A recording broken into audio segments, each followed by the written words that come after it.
मित्रों नमस्कार। आप है बसंत गुरु जी के साथ।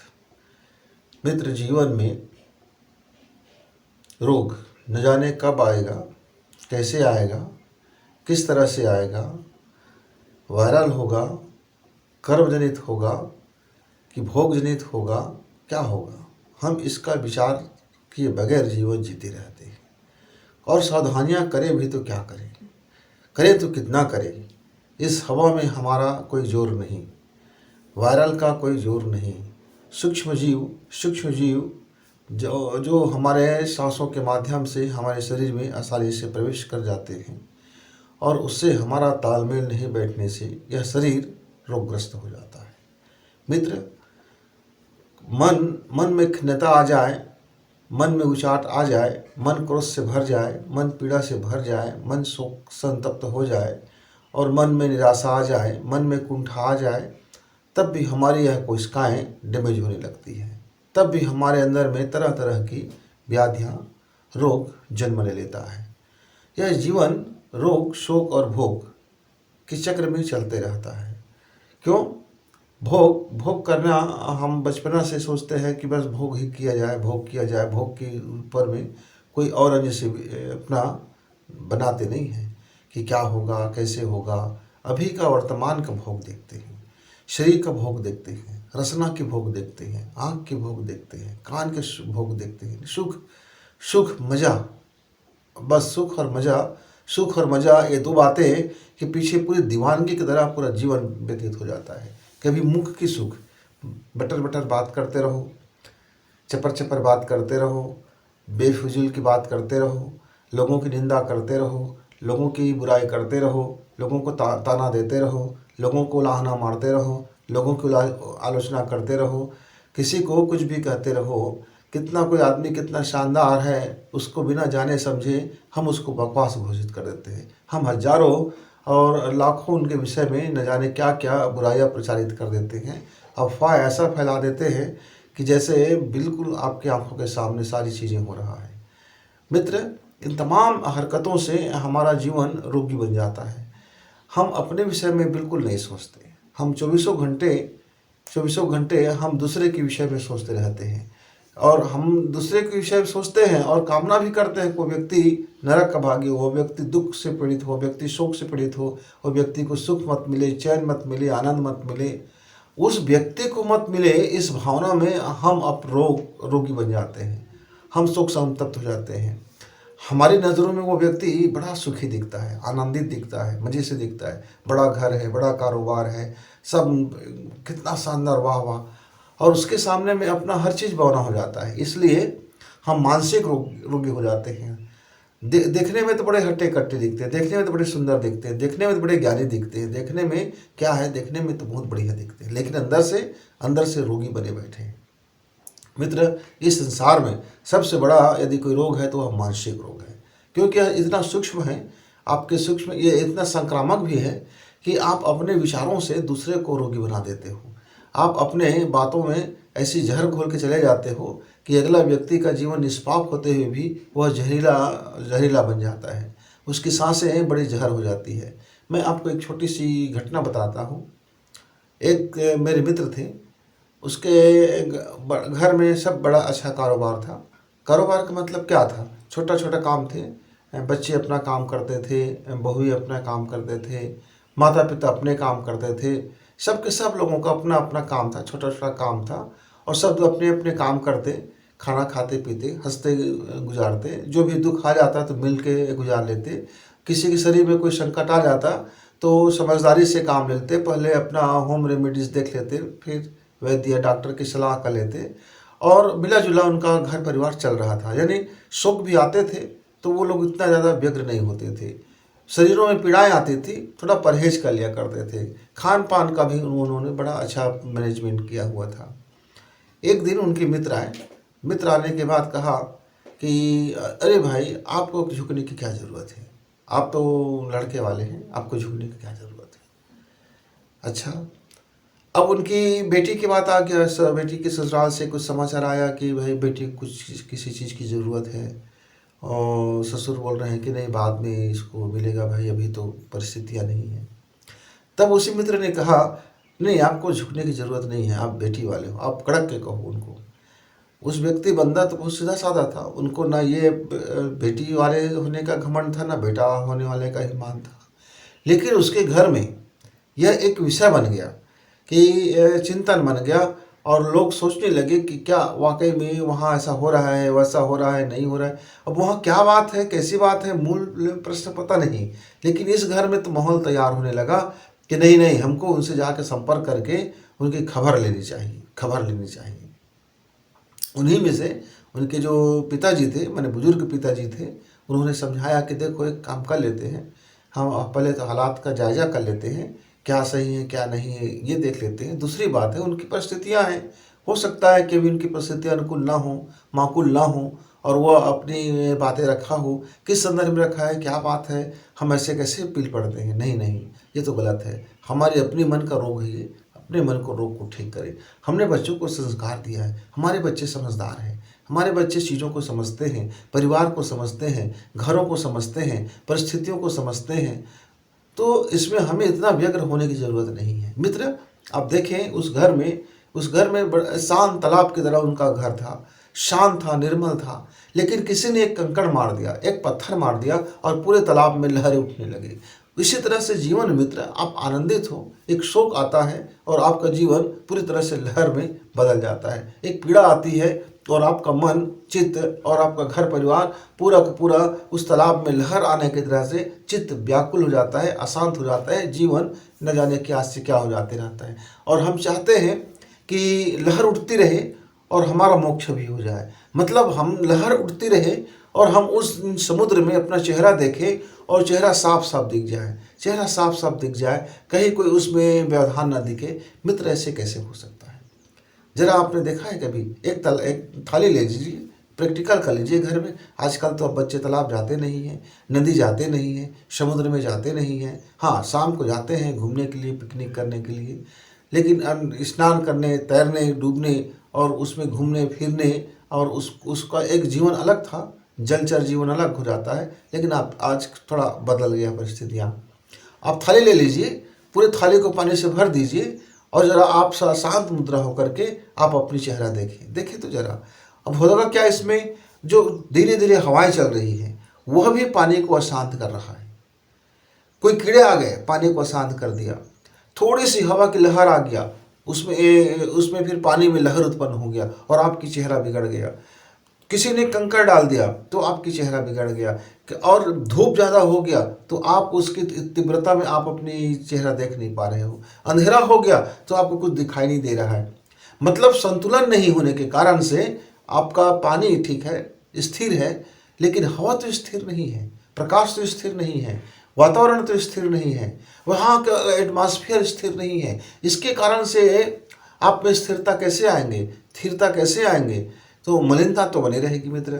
यदि आप सोचते हैं हम रोग से संतृप्त रहें और मोक्ष मिल जाए, शोकाकुल रहें और मोक्ष मिल जाए, भोग में व्यस्त रहें और रोग ना हो, भोग में केवल जीवन व्यतीत करें, शोक ना हो, हम केवल मीठा मीठा प्राप्त करें और उसके एवज में कोई बीमारी ना हो, तो मित्र आप इसको थोड़ा सा गलत दिशा में जा रहे हैं। तो हमारे उस मित्र ने कहा कि हम भोगी भी हैं, और भोगी हैं तो रोगी भी हैं, और रोगी हैं तो शोकी भी हैं। इसके बावजूद हमारे मन के अंदर में मोक्ष पलते रहता है कि हमें मोक्ष मिल जाए, हमें मोक्ष मिल जाए, करना कुछ ना पड़े, हमको दिल्ली जाना ना पड़े, पर दिल्ली हम पहुंच जाए, दिल्ली की सारी बातें, हमारे सुविधाएं हमारे घर में आ जाए, तमाम चीज़ें। हम मनुष्य हैं, हम कल्पना करते हैं, कल्पना से चीज़ों को आकर्षित करते हैं, कल्पना से अपने आप को आकर्षित करते हैं, कल्पना से अपने आप को तैयार करते हैं, कल्पना से हम अपने आप को बिगाड़ लेते हैं। कल्पना से हमारी जो शक्ति है मित्रों, कल्पना की शक्ति है। हमारे अंदर में एक गजब की ऊर्जा है जिसको हम कल्पना की ऊर्जा कहते हैं। एक कल्पना की ऊर्जा से हमारा जीवन रोग से ग्रसित भी हो जाता है और रोग से मुक्ति भी हो जाता है। कल्पना से ही हम शोक से ग्रसित भी हो जाते हैं और शोक से मुक्ति भी हो जाता है। और कल्पना के कारण से ही हम भोग में लिप्त हो जाते हैं और हम भोग से उबर भी जाते हैं, हम भोग से बाहर भी आते हैं। मित्रों, मनुष्य के पास कल्पना की गजब की शक्ति है, बड़ी ऊर्जा होती है कल्पना में। तो यदि आपको करना क्या है, यदि आपको मोक्ष चाहिए, बहुत बड़ी मेहनत करने की ज़रूरत नहीं है, पहाड़ खोदने की ज़रूरत नहीं है, आपको हजारों किलोमीटर दौड़ लगाने की ज़रूरत नहीं है, खाना पीना छोड़ने की ज़रूरत नहीं है, भूखे मरने की ज़रूरत नहीं है, आपको ऐसा निर्वस्त्र होकर के गली गली घूमने की ज़रूरत नहीं है, आपको मुंडन चुंडन हो करके दिन भर माला फेरने की ज़रूरत नहीं है मित्र। की ज़रूरत है तो आपको गहरी सांस लेने की और उन सांसों पर ध्यान टिकाने की। यदि आपका जीवन जो भी जीवन जी रहे हैं आप, गहरी सांस लें, आहिस्ता से छोड़ें और आपका ध्यान सांसों पर टिक जाए, आपका ध्यान सांसों पर टिक जाए तो आपका रोग भी जाता रहेगा, शोक भी जाता रहेगा और भोग भी संतुलित होगा। तो यदि भोग संतुलित होगा, बैलेंस होगा, जीवन का बैलेंस होते ही आपका मोक्ष का मार्ग खुल जाता है। मित्र, सांसों पर ध्यान टिकाएं, गहरी सांस लें, जब भी सांस लें आराम से सांस लें, गहरी सांस लें, पूरी सांस लें और फिर उन सांसों को धीरे धीरे ही निष्कासित करें, बाहर आने दें। सांसों पर ध्यान रहेगा, अंदर की कसाय कलमश बाहर निकलेगा, अंदर की रोम रोम में ऑक्सीजन पहुंचेगा, आपके पोर पोर में ऑक्सीजन पहुंचेगा, आपके ब्रेन के हर हिस्से में ऑक्सीजन पहुंचेगा, आपकी कोशिकाओं के हर कोशिकाओं तक ऑक्सीजन पहुंचेगा, ब्लड का मात्रा सही रहेगा, ऑक्सीजन की मात्रा सही रहेगी, वहाँ मिलने वाला जो उनको वायु है उनका दाब सही रहेगा, ताप सही रहेगा और मन में शांति बना रहेगा। तो जीवन में फिर क्रांति तो घटेगी, फिर जीवन में क्रांति एक घटेगी तो परिवर्तन ये होगा मित्र कि आप भोग करने से पहले उस भोग के विषय में आपको जानने की इच्छा होगा, समझने की इच्छा होगा, उसके दिव्यता को जानना होगा, उसकी गुणवत्ता को जानना होगा, उसके तमाम चीज़ों को आप जानने की समग्रता में जानने की कोशिश करेंगे। न भोग अच्छा है न बुरा है, भोग तो एक केवल भोग है। आप सदभोग करते हैं कि उपभोग करते हैं कि दुर्भोग करते हैं, वो उसके अनुसार से आपके जीवन पर उसका प्रभाव आता है। मित्र, तो आप देख लीजिए, यदि आप चाहते हैं मोक्ष की आप कामना पाले बैठे रहते हैं, हमारा मनुष्य जीवन है, कल्पनाओं का बसेरा है। कल्पनाएं हैं कि हम रोगी ना रहें पर भोग करते रहें, कल्पना है कि हमारे घर में शोक ना हो, दूसरे घर में भली होता रहे, कल्पना है कि हमारा जीवन मोक्ष हो। तो मित्रों, आप कल्पना से बाहर नहीं जा सकते। कल्पना कीजिए, उस कल्पना में आपका संसार बसता है। कल्पना से ही आज मनुष्य का इतना विस्तार हुआ है, कल्पना से ही आज विज्ञान का युग का जन्म हुआ है, कल्पना ही आज हमको कहाँ से कहाँ तक ले आई है। तो कल्पना करते रहिए, मोक्ष की कल्पना करते रहिए, मोक्ष मिलेगा। लेकिन केवल खाले बैठे अब कभी कभार कल्पना कर लिए। कितने साल में आपने मोक्ष के बारे में सोचा है? भैया, मैं 50 साल का जब हो गया तब मुझे एक दिन अचानक ख्याल आया कि मोक्ष होनी चाहिए। तो फिर 50 साल और इंतजार कीजिए दोबारा ख्याल आने के लिए कि मुझको क्या करना चाहिए। फिर 50 साल और इंतजार कीजिए कि चलो इस बाबत हम क्या कुछ कर सकते हैं, क्योंकि आपका जो ख्याल है 50 साल बाद आया है ना, तो फिर 50 साल बाद कुछ ख्याल आएगा, तो फिर उतने ही देरी में मोक्ष होगा। लेकिन एक बार यदि मोक्ष की कल्पना आपने कर लिया, डूब गया, कल्पना के पीछे आप लग गए, तो फिर मोक्ष है मित्र। तो आप सांसों को क्या लेना है? सांसें तो बहुत प्रकार से ले जाती है। कई लोग इसको बैठ करके प्राणायाम करते हैं, बोलते हैं एक जगह बैठ जाइए, चलो बैठ गए, कमर सीधी कर लीजिए, कर लिया, फिर सांसें भरिए, भर लिया। अच्छा, आप सांस को बाहर छोड़ दीजिए, छोड़ दिया, मोक्ष हो गए क्या? जी, इससे भी मोक्ष होगा। लेकिन आप 24 घंटे ऐसे कैसे कर सकते हैं?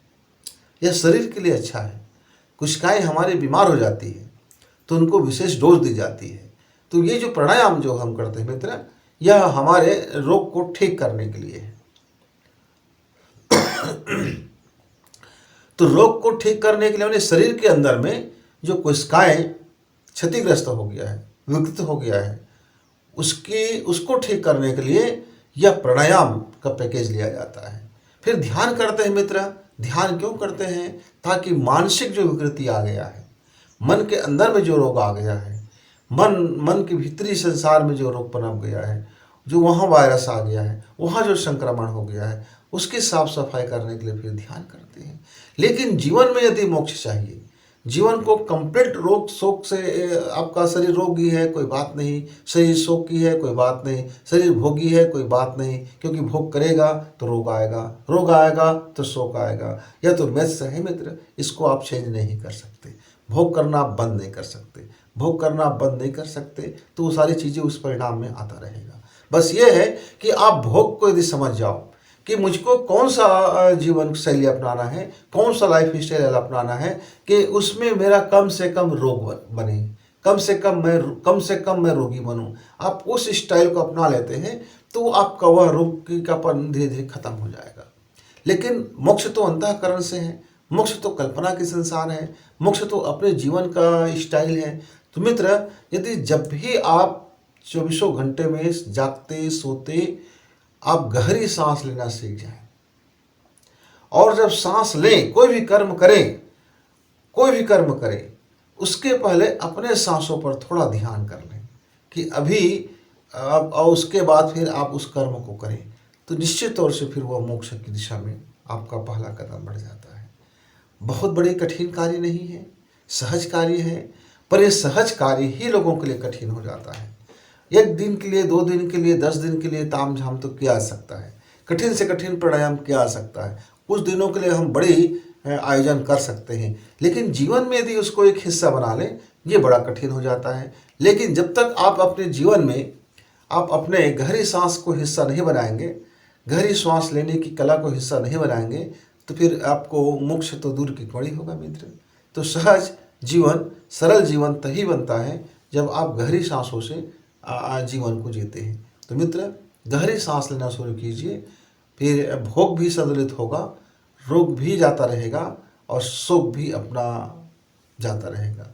तो इनका एक ही चीज़ है कि गहरी सांस लेना शुरू करें, फिर धीरे धीरे सबका इलाज होता हुआ चला जाएगा। मित्र, छोटी बातों को लेकर के और जीवन में गहरे प्रभाव, अनमोल प्रभाव डालने वाले बातों को लेकर के हम आते हैं, तो आप इसको सुनिए, चिंतन कीजिए, मनन कीजिए, फॉलो करके देखें, फिर कोई ये मंतव्य बनाएं कि हमारा कथन सही था कि हमारा कथन क्या था। जब तक आप अनुभव से नहीं गुजरेंगे इस कथन की सच्चाई आपको पता कैसे चलेगी। तो अनुभव से गुजरिए, उसके बाद फिर अपना मंतव्य बनाइए। तब तक गुरु जी को इजाज़त, नमस्कार।